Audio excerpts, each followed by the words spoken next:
اب ظاہر ہے کہ دیکھیں آخرت میں بھی دو ہی منازل ہیں.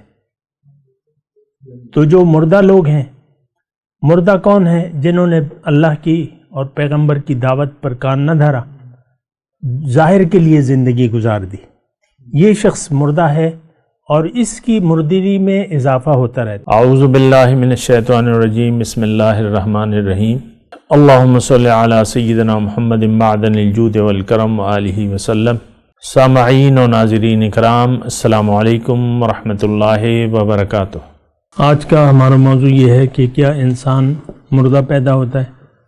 دیکھیں، مردے کی یہ سوال سائل نے جو پوچھا ہے وہ سورہ انعام کی آیت نمبر 122 سے لیا ہے. اومن کان میتن فاحیناہ، بھلا وہ شخص جو مردہ تھا پھر میں نے اس کو زندہ کر دیا. تو بہرحال دیکھیں، انسان جب دنیا میں آتا ہے تو آپ کو معلوم ہونا چاہیے کہ اس کی منزل دنیا نہیں ہے. اس کو اللہ تعالیٰ نے اپنے لیے بنایا ہے. کیا مطلب؟ اللہ تعالیٰ انسان کو اپنے پاس بلانا چاہتا ہے اور انی جاعل فی الارض خلیفہ کے مصداق اس کو اپنا نائب بنانا چاہتا ہے. انسان جب تک اللہ تعالیٰ کا نائب نہ بنے یہ جنت میں نہیں جا سکتا. یہ بات نوٹ کر لیں، کیونکہ اللہ کے نائب یعنی اللہ تعالیٰ کی صفات کے حامل لوگ ہی جنت میں جائیں گے اور وہ متقی ہیں. انسان میں یہ ایک مقام اللہ تعالیٰ انسان کو دینا چاہتا تھا. تو اگر انسان اپنی منزل، اپنے مقصد سے آگاہ نہ ہو، نمبر 1، اور دوسری بات یہ ہے کہ اگر کوئی اس کو اللہ کی طرف بلائے اور یہ پیغمبر کی یا اللہ کی بات پر دھیان نہ دے تو یہ بے جان رہ جاتا ہے، بے جان رہتا ہے، اس میں جان نہیں آ سکتی. ابھی تو ہم اس کی تشریح کر رہے ہیں. بہرحال میں مختصر طور پہ آپ کو بتا رہا ہوں کہ انسان کو اللہ تعالیٰ نے زندگی دینے کے لیے پیدا کیا ہے. ایک تو ظاہری زندگی ہے اور ایک باطنی زندگی ہے. تو یہ طویل موضوع ہے، مضمون ہے کہ انسان جو ہے کس طرح زندہ ہوگا، انسان زندہ کیسے ہوگا، ایک سوال ہے. یہ زندہ ہوگا اللہ کی محبت سے. اس کے دل اگر اللہ کی محبت سے آباد ہو جاتا ہے تو اس کا دل زندہ ہو جائے گا، اور جس کا دل زندہ ہو گیا تو یہ اپنے زندگی کے مقصد کو پا جاتا ہے. ایک بات یہ نوٹ کر لیں، اگر اس نے اللہ کی پیغمبر کی آواز پہ کان نہ دھرا تو یہ مردہ، یعنی اس میں جان تو پہلے بھی نہیں تھی، یہ تو کامیابی کے لیے آیا تھا. تو چونکہ اس نے اپنے کامیابی کے راستے سے منہ موڑ لیا تو پھر یہ ظاہر ہے کہ انسان کا کمال یہ ہے، انسان کی معراج یہ ہے کہ یہ اللہ تعالیٰ کو راضی کر لے اور اللہ کی مرضی کے مطابق زندگی گزارے. اور اگر یہ ایسا نہیں ہوتا تو پھر یہ اس کا سفر جو ہے ریورس میں شروع ہو جائے گا. اگر یہ اللہ کو منزل نہیں بناتا تو اس کا سفر جو ہے، سفر تو اس کا جاری رہے گا. یا تو اس کا مقام جو ہے علیین ہے یا اس کا مقام سجین ہے. تو دو وہ ہے، دو. اب ظاہر ہے کہ دیکھیں آخرت میں بھی دو ہی منازل ہیں. تو جو مردہ لوگ ہیں، مردہ کون ہیں؟ جنہوں نے اللہ کی اور پیغمبر کی دعوت پر کان نہ دھرا، ظاہر کے لیے زندگی گزار دی. یہ شخص مردہ ہے اور اس کی مردگی میں اضافہ ہوتا رہتا ہے. اس کی بے جان جو ہے یہ مزید مردہ ہو جاتا ہے. لیکن اب یہ دیکھیں، انسان، میں نے آپ کو کہا کہ مردہ پیدا ہوتا ہے، اس کا مطلب یہ نہیں ہے کہ اب اس میں زندگی آ نہیں سکتی. ایک بات یہ نوٹ کر لیں، زندگی آ سکتی ہے. اب دیکھیں یعنی انسان بے جان ہے، اب اس میں زندگی آ سکتی ہے، اگر یہ اللہ کی اور اس کے رسول کی بات کو مان لے تو یہ زندہ ہو جائے گا۔ اس کے طریقے ہیں یا تفصیل ہے وہ ایک الگ بات ہے۔ جی دو قسم، ایک تو پیدائشی زندہ ہوتا ہے، وہ اللہ نے چوز کیا ہوتا ہے، اللہ کا ولی ایسا، اور ایک ہوتا ہے جو کرتا ہوں، میں وضاحت کرتا ہوں۔ انسان کی زندگی دو قسم کی ہے، ایک ظاہر ہے اور ایک باطن ہے۔ ظاہری طور پہ تو یہ زندہ ہوتا ہے، ظاہری طور پہ وہ تو جیسے کتے ہے، بلی ہے، وہ روح حیوانی ہے، اس کا کوئی خاص ذکر نہیں ہے۔ انسان کو اللہ تعالیٰ نے معراج کے لیے بنایا ہے کہ یہ معراج، اپنی معراج کو حاصل کر لے، اپنا مقام اللہ کے دربار میں بنا لے، اس لیے آیا ہے۔ یہ کب ہوگا؟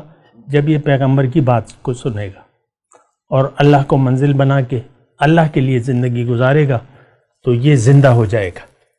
جب اس کا دل، دوسرے الفاظ میں جب اس کا دل اللہ کی محبت سے آباد ہو جائے تو یہ اس میں زندگی آ جاتی ہے، یہ اس مردنی کیفیت سے ہٹ جاتا ہے، اس میں زندگی آ جاتی ہے، یہ زندہ ہو جاتا ہے، اب اس کو موت نہیں ہے۔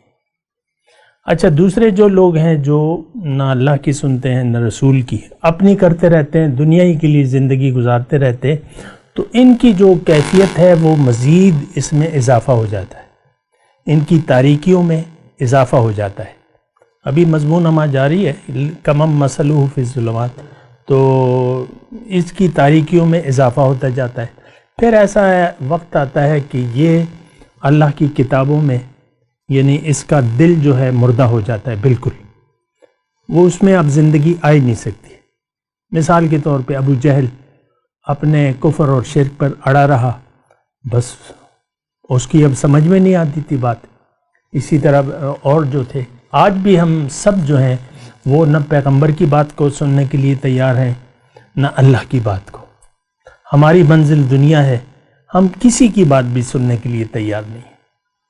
یہ دونوں کیفیت جو ہے جو آپ نے بتائی، یہ محسوس کر سکتا ہے جی کیوں نہیں؟ کہ میں غلط پڑھوں کہ میں ٹھیک پڑھوں؟ یہ اب ایک الگ موضوع آ جاتا ہے، یعنی ایک سوال الگ ہے نا۔ بہرحال میں مختصر طور پہ آپ کو جواب دیتا ہوں کہ انسان اگر اللہ کی بات کو اور پیغمبر کی بات کو مان لے، اللہ کو منزل بنا لے، تو اب کیا ہے کہ اس کے اندرونی کیفیات میں تبدیلی ہوتی رہتی ہے، کیونکہ اللہ تعالیٰ نے جب یہ مومن ہو جاتا ہے، ایمان قبول کر لیتا ہے، تو پھر اللہ تعالیٰ نے ایک ان کی عادت ہے، پالیسی ہے اللہ تعالیٰ کی، کہ اللہ تعالیٰ کہتا ہے میں اس کا اب دوست بن جاؤں گا، اس کا میں دوست بن جاتا ہوں، اس کو میں اندھیروں سے روشنی کی طرف لے جاؤں گا۔ تو یہ اللہ ولی الذین آمنوا یخرجہم من الظلمات الی النور،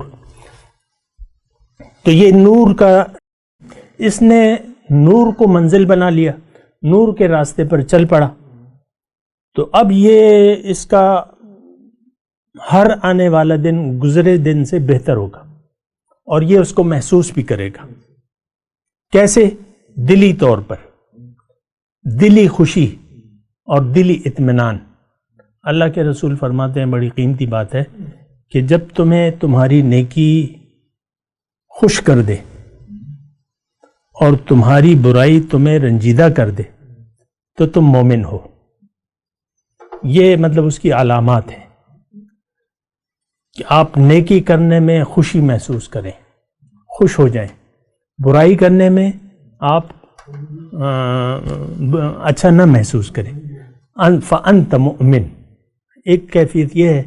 پھر اللہ کے رسول نے، یہ بڑا طویل مضمون ہے لیکن میں مختصر سمیٹ رہا ہوں، کہ اللہ کے رسول نے فرمایا کہ یہ نور جب انسان کے دل میں داخل ہو جاتا ہے تو یہ کھل جاتا ہے، انفسخ، کھل جاتا ہے جب نور وہ دل میں داخل ہو جاتا ہے۔ تو صحابہ نے پوچھا کہ حضور اس کی علامات کوئی ہیں؟ جیسے کہ آپ نے ابھی پوچھا کہ بھئی یہ محسوس ہوتا ہے، تو اس کی علامات حضور صلی اللہ علیہ وسلم فرماتے ہیں کہ ہاں اس کی علامات ہیں۔ وہ کیا ہیں؟ کہ التجافی عن دار الغرور، یہ دھوکے کے گھر سے پہلو تہی کرے گا، دلچسپی نہیں ہوگی اس کی. اور والانابۃ الی دار الخلود، ہمیشگی کے جو گھر ہے اس کی طرف یہ خوش ہوگا. داڑھی سفید ہو رہی ہے، یہ خوش ہو رہا ہے. مثال کے طور پہ ایک وہ ہے نا، تو دنیا جو دھوکے کا دنیا ہے اس سے یہ پہلو تہی کرے گا. جو ہمیشگی کا گھر ہے اس کو جاتے ہوئے اسے خوشی محسوس ہوگی. عمر جتنی بھی بیت جاتی ہے خوش ہوتا ہے، چلو وقت قریب آ گیا ہے، ملاقات کا وقت قریب آ گیا. اور تیسرا جو ہے وَالتَّأَهُبَ لِلْمَوْتِ قبل الورود، موت کے آنے سے پہلے پہلے یہ اس کی تیاری میں رہتا ہے.